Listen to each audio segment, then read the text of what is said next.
निर्धारित कार्यक्रम के अनुसार 1 अगस्त 1920 ईस्वी को देश भर में विदेशी वस्तुओं की होली जलाई गई।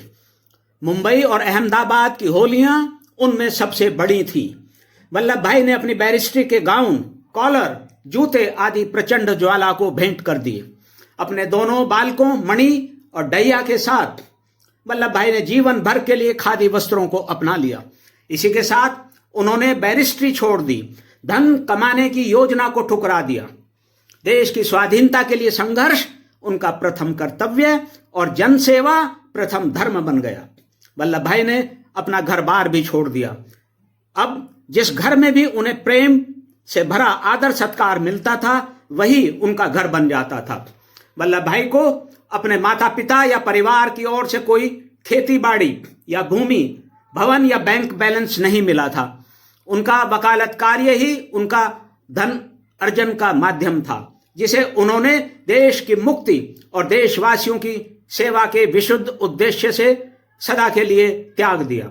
जीवन भर उनके पास न तो कोई अपना निजी वाहन था, ना ही घर था और ना ही बैंक में धन था।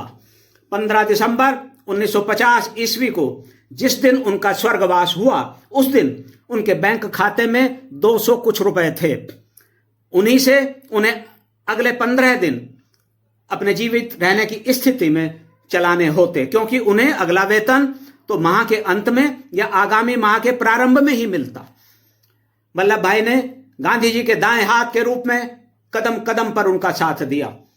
सितंबर 1920 ईस्वी के लाला लाजपत राय की अध्यक्षता में हुए कोलकाता के विशेष और दिसंबर 1920 ईस्वी के विजय राघवाचारी की अध्यक्षता में नागपुर के वार्षिक कांग्रेस अधिवेशनों में गांधी जी के सरकारी सहयोग और प्रबंधन में संचालित शिक्षण संस्थाओं, न्यायालयों और धारा सभाओं के बहिष्कार सहित असहयोग और खादी सहित स्वदेशी कार्यक्रमों को आगे बढ़ाने की पुष्टि स्वीकृति में वल्लभ भाई गांधी जी के साथ खड़े रहे।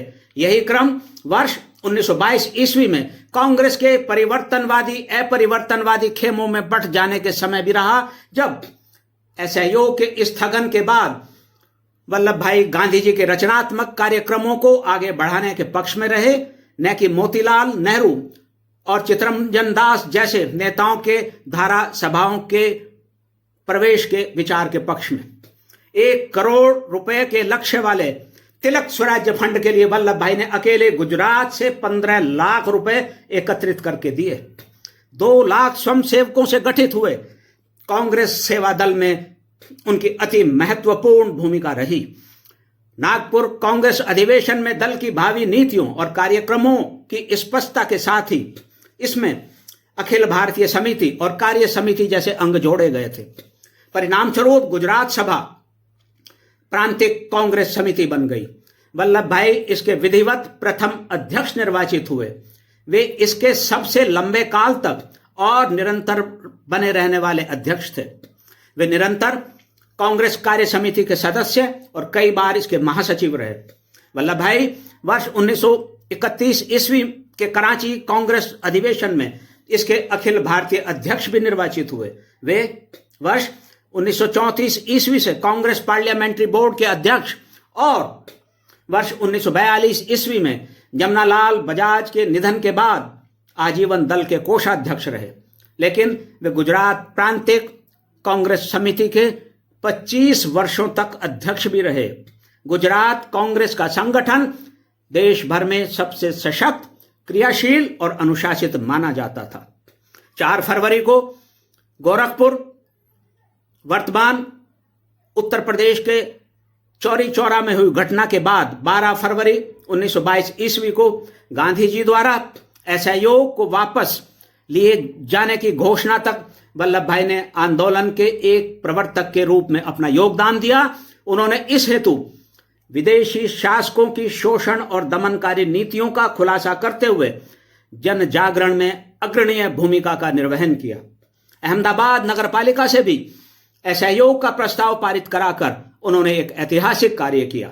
वल्लभ भाई के उस काल के उद्बोधनों में विशेष रूप से जनता का भय मुक्त होने और देश की स्वाधीनता के लिए हर प्रकार से बलिदान का आह्वान होता था।